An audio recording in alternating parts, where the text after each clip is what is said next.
दोस्तों ये कहानी एक ऐसे आदमी की है जो कि दिखने में एकदम निहायत ही बदसूरत था, लेकिन उसके पास एक ऐसा खास टैलेंट था जिसमें वो एक से बढ़कर एक शानदार लड़की को चुटकी में पटा सकता था। तो कहानी शुरू होती है और हम फफूंदी नाम की एक लड़की को देखते हैं जिसकी आज शादी होने वाली थी। तभी उसकी एक फ्रेंड बोलती है कि फुद्दीदास तो बिल्कुल घटिया दिखता है और उसकी नाक भी बैंगन जैसी है, तुम उस जैसे लड़के से शादी कैसे कर सकती हो। फफूंदी कहती है कि फुद्दीदास कुछ ही सालों में एक डॉक्टर बनने वाला है, जिसके बाद उसके पास इतना पैसा आ जाएगा कि मुझे उसकी जरूरत ही नहीं पड़ेगी। उसकी फ्रेंड कहती है कि अच्छा तुम ये बताओ कि तुम्हारी कल की रात तुम्हारे बॉयफ्रेंड के साथ कैसी रही, उसने तुम्हें शादी का गिफ्ट दिया या नहीं। फफूंदी कहती है कि हाँ, उसने तो शादी का गिफ्ट मुझे हर पोजीशन में दिया। वहीं बार हम फुद्दीदास को देखते हैं जो कि सच में एक बैंगन जैसा दिखता था और छुपकर उनकी बातें सुन रहा था। अब जब उसे ये पता चल चुका था कि उसकी होने वाली पत्नी किसी और से बजवा कर आई है तो उसका दिल टूट जाता है और वो रोते हुए वहां से चला जाता है। वो वहां से एक क्लब में जाता है और दारू पीकर अपने गम को भुलाने लगता है। तभी वहां पर एक खूबसूरत सी लड़की आती है जिसके बड़े बड़े बब्बे देखकर सभी उसके पीछे किसी पागल कुत्ते की तरह पड़े हुए थे।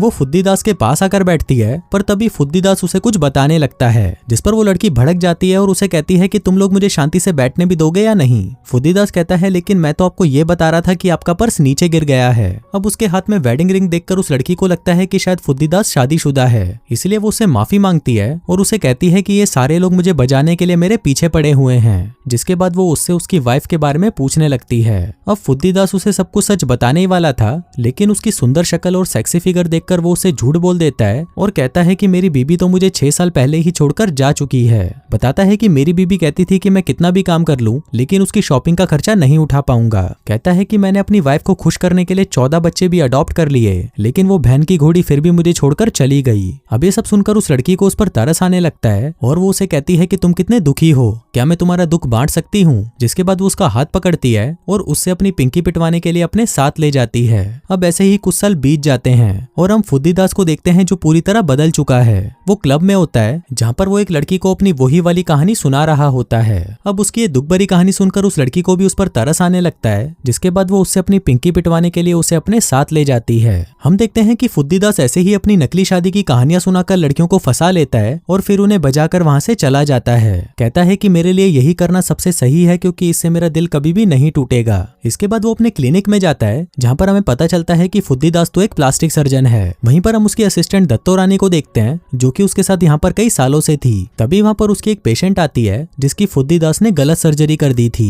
कहती है कि जल्दी से उस डॉक्टर को बुलाओ जिसने मेरी हालत ऐसी कर दी। इसी दौरान वहाँ पर एक चूतिया आता है जिसका नाम होता है बल्लू बवासीर, जो कि फुद्दीदास का कजन था। वो उस औरत को देखता है और कहता है कि तुम्हारी शक्ल मुझे बिल्कुल भी पसंद नहीं आई, लेकिन क्योंकि तुम्हारे बब्बे काफी बड़े बड़े हैं तो मैं तुम्हें बजाने के बारे में सोच सकता हूँ। इस पर वो औरत कहती है कि रहने दे तू, मैं तेरे अलावा और किसी से भी बजवा लूंगी। बल्लू बवासीर कहता है कि तुम मुझे ऐसा वैसा मत समझो, मैं बाकी मर्दों से बेहतर हूँ क्योंकि मेरा सामान उन सभी से बड़ा है। तभी फुद्दीदास भी कहता है कि हाँ सच में इसका सामान बड़ा है क्योंकि मैंने ही उसे लगाया है। अब ये सुनकर उस औरत को काफी अजीब लगने लगता है और वो वहां से चली जाती है। फिर शाम को वो दोनों एक पार्टी में जाते हैं जहाँ पर वो एक आदमी से मिलते हैं जिसकी शक्ल एक सूखे हुए केले जैसी थी। फुद्दीदास कहता है कि इसकी सर्जरी मैंने ही करी है, लेकिन अभी इस पर थोड़ा काम करना बाकी है, जिसके बाद ये पूरा ऋतिक रोशन लगेगा। तभी वहाँ पर सूखे केले की पटाखा पत्नी आती है और उसे बताती है कि तुम्हारा बेटा सीढ़ियों से गिर गया है और उसके पैर पर चोट लगी है। ये सुनकर फुद्दीदास कहता है कि तुम चिंता मत करो, मैं उसके पैरों में टांके लगा दूंगा। जिसके बाद वो उस बच्चे के पास जाता है और उससे पूछता है कि तुम सीढ़ियों से नीचे कैसे गिरे। बच्चा कहता है कि मैं किसी चीज से डिस्ट्रैक्ट हो गया था। फुद्दीदास कहता है कि कहीं वो तुम्हारी सौतेली माँ तो नहीं थी, क्योंकि इस उम्र में तो तुम्हें तुम्हारी माँ के बारे में ही सोचना चाहिए। बच्चा कहता है कि नहीं, वो कोई और थी, वो लंबी थी, उसके सुनहरे बाल थे और उसके बब्बे इतने सॉलिड थे कि मैं तो उसका दीवाना ही हो गया। फुद्दीदास कहता है कि भीसड़ी के अपनी छोटी सी मूंगफली को अपने पास ही रख, नहीं तो मैं तेरे पिछवाड़े में इंजेक्शन लगा दूंगा। फिर जब वो वहां से बाहर निकलता है तो वहां पर एक बहुत ही खूबसूरत लड़की आती है जिसके सुनहरे बाल थे और उसके बब्बे बहुत ही सॉलिड थे, जिसको देखकर फुद्दीदास भी समझ जाता है कि उस बच्चे की छोटी मूंगफली को इसी ने ही बड़ा किया होगा। फिर वो उस लड़की से कहता है तो वो तुम ही हो जिसने उस बच्चे का ध्यान भटकाया। लड़की कहती है कि क्या? फुद्दीदास कहता है कि तुम्हारी इस खूबसूरती से उस बेचारे बच्चे का ध्यान भटक गया और वो सीढ़ियों से नीचे जा गिरा। लड़की कहती है अच्छा, फिर तो इसके लिए मुझे सजा भी मिलनी चाहिए। जिसके बाद वो उसे लेकर बाहर आ जाती है। वो बताती है कि मेरा नाम नशीली मुन्नी है और मैं एक टीचर हूँ। फिर वो फुद्दीदास से पूछती है कि तुम क्या करते हो, जिस पर वो बताता है कि मैं एक प्लास्टिक सर्जन हूँ। नशीली मुन्नी कहती है कि मुझे प्लास्टिक सर्जरी फेक लगती है क्योंकि उससे कोई भी सुंदर नहीं दिखता। फुद्दीदास कहता है कि मैं एक अच्छा प्लास्टिक सर्जन हूँ और मेरी सारी सर्जरी बिल्कुल सही रही है। जैसे तुम उस लड़के को ही देख लो, पहले उस लड़के का पिछवाड़ा सपाट था, लेकिन फिर मैंने उसकी सर्जरी करके उसे मोटा कर दिया। इसके बाद वो दोनों बातें करते करते बीच पर पहुंच जाते हैं। फुद्दीदास उसे बताता है कि मुझे तुम्हारे साथ आज वक्त बिताकर बहुत अच्छा लगा। मैंने पहले कभी ऐसा महसूस नहीं किया जैसा मैं आज कर रहा हूँ। इसके बाद वो दोनों एक दूसरे को चूसने लग जाते हैं और फिर वहीं खुले समुद्र के बीचों बीच वो दोनों दबाकर मजदूरी करने लगते हैं। फिर अगली सुबह जब वो उठते हैं तो नशीली मुन्नी उसे कहती है कि अभी तो मुझे काम पर जाना है, लेकिन तुम मुझे अपना नंबर दे दो ताकि अगली बार हम ये दोनों तुम्हारे घर पर तुम्हारे पलंग पर कर सकें। फुद्दीदास कहता है कि मेरी पैंट की जेब में मेरा कार्ड पड़ा है, तुम उसे निकाल लो।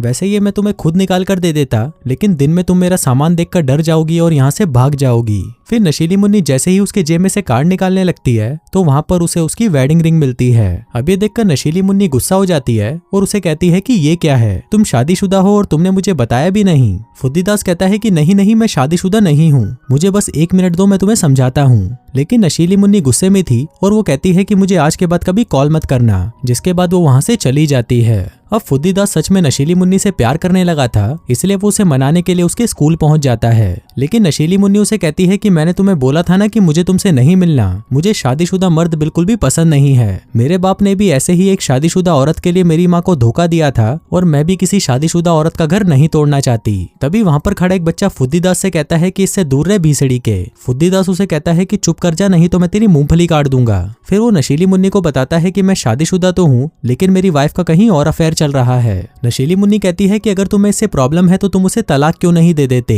इस पर फुद्दीदास कहता है कि मैं उससे तलाक ले रहा हूँ, कुछ ही दिनों में हम पेपर साइन करने वाले हैं, जिसके बाद मैं उससे पूरी तरह आजाद हो जाऊंगा। नशीली मुन्नी उसे पूछती है कि उसका नाम क्या है। फुद्दीदास कहता है कि जोगिंदर जहरीली। नशीली मुन्नी कहती है कि उसका नाम जोगिंदर जहरीली है। फुद्दीदास कहता है कि हाँ, कितना गंदा नाम है ना, और उसके नाम के साथ साथ उसकी हरकतें भी बहुत गंदी हैं, इसीलिए तो हम दोनों अलग हो रहे हैं। नशीली मुन्नी पूछती है अच्छा तुम्हारी वाइफ का अफेयर किसके साथ है। फुद्दीदास बताता है कि उसका नाम है बल्लू बवासीर। नशीली मुन्नी कहती है कि हर आदमी यही बोलता है कि वो अपनी वाइफ को छोड़ देगा, लेकिन ऐसा कुछ नहीं होता। फुद्दीदास कहता है कि नहीं, मैं उसे छोड़ दूंगा। वैसे भी मेरी वाइफ उस बल्लू बवासीर के साथ बहुत खुश है और अब मैं भी खुश होना चाहता हूँ, जिसके लिए मुझे तुम्हारे साथ रहना है। अब नशीली मुन्नी इसके लिए मान जाती है, लेकिन वो कहती है कि पहले मुझे तुम्हारी वाइफ से मिलना है। अभी सुनकर फुद्दीदास पहले तो घबरा जाता है, लेकिन फिर वो कहता है कि ठीक है, तुम मुझसे शाम को मिल लेना। जिसके बाद वो वहां से सीधा अपनी असिस्टेंट दत्तो रानी के पास जाता है और उसे कहता है कि प्लीज आज के लिए तुम मेरी फेक वाइफ बन जाओ। दत्तो रानी कहती है कि तुम पागल हो गए हो क्या, अगर वो लड़की गलती से ऑफिस आ गई तो उसे पता चल जाएगा कि मैं तुम्हारी असिस्टेंट हूँ। फुद्दीदास कहता है कि तुम चिंता मत करो, मैं तुम्हारी प्लास्टिक सर्जरी कर दूंगा। दत्तो रानी पहले तो उसे मना कर देती है, लेकिन फुद्दीदास के काफी रिक्वेस्ट करने पर वो मान जाती है। जिसके बाद फुद्दीदास उसे महंगे महंगे शोरूम में शॉपिंग करवाता है ताकि वो दिखने में एकदम पटाखा लगे और बिल्कुल वैसी ही लगे जैसी एक प्लास्टिक सर्जन की वाइफ होनी चाहिए।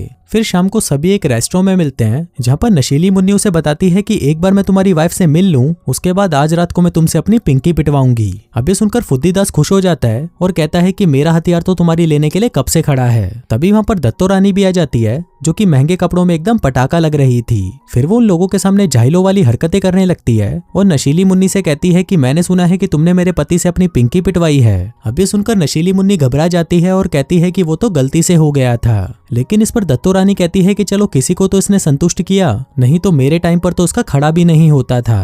तभी फुद्दीदास और दत्तो रानी आपस में लड़ने लग जाते हैं, जिसको देखकर नशीली मुन्नी भी समझ जाती है कि ये दोनों डिवोर्स लेकर बिल्कुल सही कर रहे हैं। इसके बाद वो सभी वहां से जाने लगते हैं, लेकिन तभी दत्तो रानी को उसके बच्चों का फोन आता है और वो नशीली मुन्नी के सामने ही उससे बात करने लगती है। अभी देखकर नशीली मुन्नी कहती है कि तुम दोनों के बच्चे भी हैं, जिस पर फुद्दीदास कहता है कि हाँ वो गलती से हो गए थे थोड़े से। अब दत्तो रानी तो घबरा जाती है और अपना पिछवाड़ा उठाकर वहां से चली जाती है। वहीं फुद्दीदास उससे पूछता है कि क्या तुम्हें ये जानकर मुझ पर गुस्सा नहीं आ रहा, जिस पर नशीली मुन्नी कहती है कि नहीं, बल्कि मुझे तो और भी अच्छा लग रहा है क्योंकि मुझे बच्चे बहुत पसंद है। इस पर फुद्दीदास कहता है कि मुझे भी बच्चे बहुत पसंद है और मैं तो उनके बिना रह भी नहीं सकता। तभी नशीली मुन्नी कहती है कि मैं भी तुम्हारे बच्चों से मिलना चाहती हूँ, जिस पर फुद्दीदास कहता है कि हाँ क्यों नहीं। फिर अगले सीन में हम देखते हैं कि फुद्दीदास दत्तो रानी के बच्चों के पास जाता है और उनसे कहता है कि तुम दोनों को एक दिन के लिए मेरे बच्चे बनने की एक्टिंग करनी होगी। अब बच्चे इसके लिए मान तो जाते हैं, लेकिन वो कहते हैं कि हमें भी तो चाहिए इसके बदले में कुछ। फुद्दीदास कहता है कि क्या चाहिए तुम्हें, जिस पर लड़की कहती है कि मैं तो एक्टर बनना चाहती हूँ, तो तुम्हें मुझे एक्टिंग स्कूल में डालना होगा।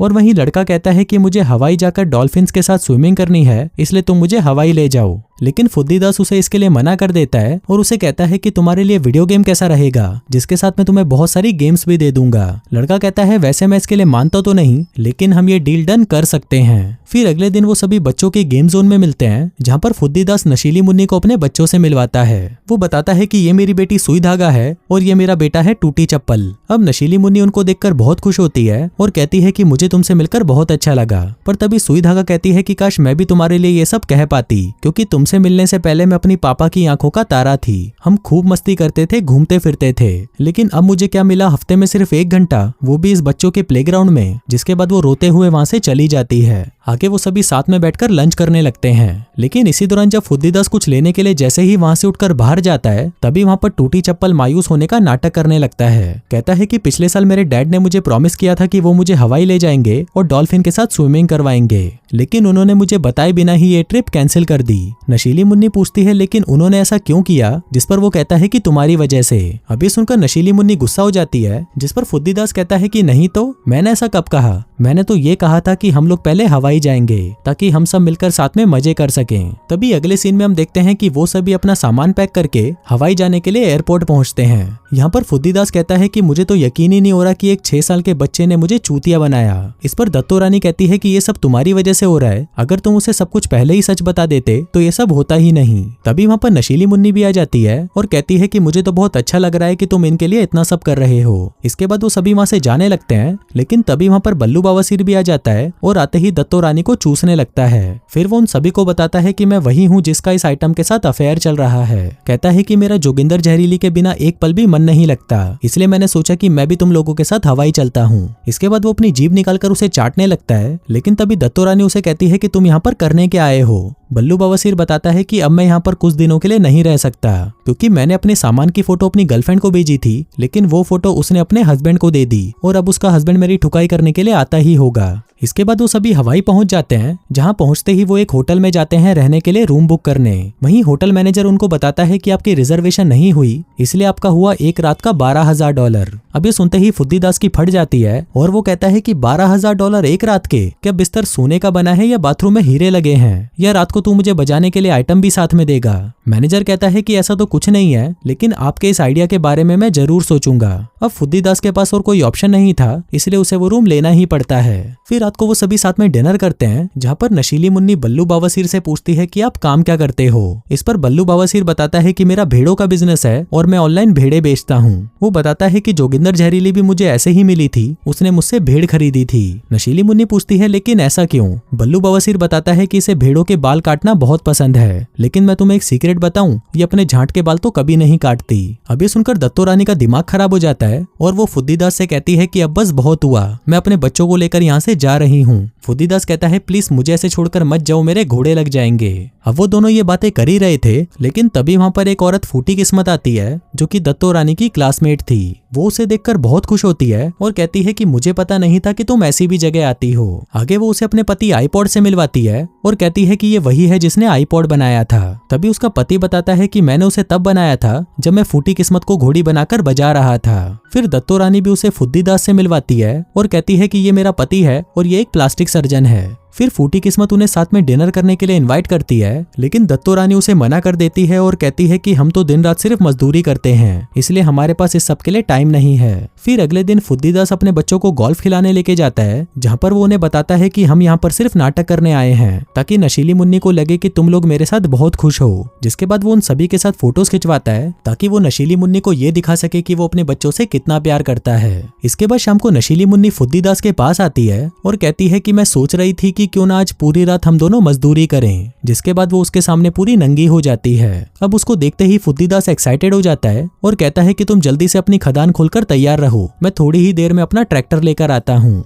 लेकिन तभी उसे दत्तो रानी का फोन आता है और वो उसे कहती है कि फूटी किस्मत ने हमें डिनर पर बुलाया है। फुद्दीदास कहता है कि मैं आज नहीं आ सकता, मुझे आज रात को मजदूरी करनी है। लेकिन दत्तो रानी उसे रिक्वेस्ट करती है और कहती है कि मैंने आज तक तुमसे कुछ नहीं मांगा, लेकिन आज मुझे तुम्हारी जरूरत है तो प्लीज मना मत करो। अब फुद्दीदास के पास और कोई रास्ता नहीं था, इसलिए वो आज रात के लिए नशीली मुन्नी को बल्लू बवासीर के साथ बाहर भेज देता है और खुद दत्तो रानी के साथ फूटी किस्मत और आईपॉड के साथ डिनर करने चला जाता है। इसी दौरान वहां पर एक कंपटीशन हो रहा होता है, जिसको देखकर फूटी किस्मत कहती है कि मैं भी इस कंपटीशन में हिस्सा लूंगी। अब क्योंकि दत्तो रानी को भी शो ऑफ करना था, इसलिए वो भी कह देती है कि मैं भी इस कंपटीशन में हिस्सा लेने वाली हूँ। फिर उन दोनों के बीच में एक डांस कंपटीशन होता है, जिसमें वो दोनों ही काफी अच्छा परफॉर्मेंस देती हैं और उन दोनों के बीच में टाई हो जाता है। इसके बाद एक फाइनल कंपटीशन होता है जो कि कपल के बीच में था। इसमें उन दोनों को बिना गिराए एक नारियल को अपने पेट से लेकर अपने मुंह तक लाना था, लेकिन इसी दौरान आईपॉड से वो नारियल नीचे गिर जाता है तो वो उसे बिना छुए अपने पिछवाड़े से ही उठा लेता है। लेकिन वहीं दत्तो रानी और फुद्दीदास काफी अच्छा खेलते हैं और वो ये कंपटीशन जीत जाते हैं। फिर वापस आने पर उन्हें नशीली मुन्नी मिलती है जो उसे बताती है कि मुझे तुम्हारे साथ यहाँ पर आकर बहुत अच्छा लगा, तुम बहुत अच्छे आदमी हो और एक अच्छे हस्बैंड भी। मुझे तो तुम्हारे जैसा ही हस्बैंड चाहिए था, इसलिए हम दोनों कल ही शादी कर रहे हैं।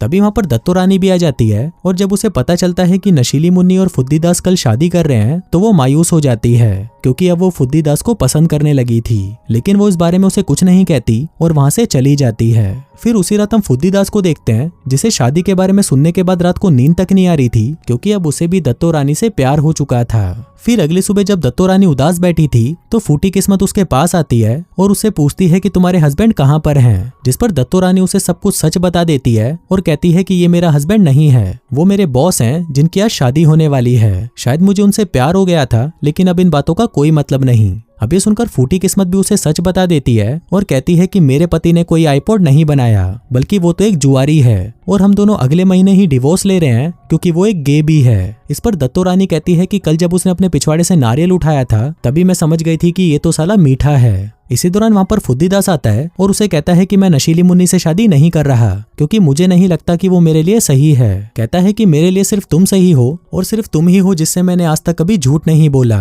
और मैं जब भी तुम्हें क्लिनिक में हंसता हुआ देखता हूँ मेरा पूरा दिन बहुत अच्छा जाता है। मैं अपनी जिंदगी को नए सिरे से शुरू करना चाहता हूँ, तो क्या तुम मुझसे शादी करोगी? अभी सुनकर दत्तो रानी खुश हो जाती है और फिर वो दोनों एक दूसरे को चूसने लगते हैं। आगे फिल्म के लास्ट सीन में हम देखते हैं कि फुद्दीदास और दत्तो रानी शादी कर लेते हैं और वो दोनों साथ में बहुत खुश हैं। वहीं नशीली मुन्नी को भी अपनी उम्र का एक बास्केटबॉल प्लेयर मिल जाता है, जिसके बाद वो दोनों भी साथ में शादी कर लेते हैं। आखिर में फुद्दीदास बताता है कि फाइनली मैंने अपनी वेडिंग रिंग पहन ही ली, क्योंकि मुझे मेरा सच्चा प्यार मिल चुका है और मुझे पूरा विश्वास है कि वो मुझे कभी भी धोखा नहीं देगी। और दोस्तों, इसी के साथ ही ये कहानी यहीं खत्म हो जाती है।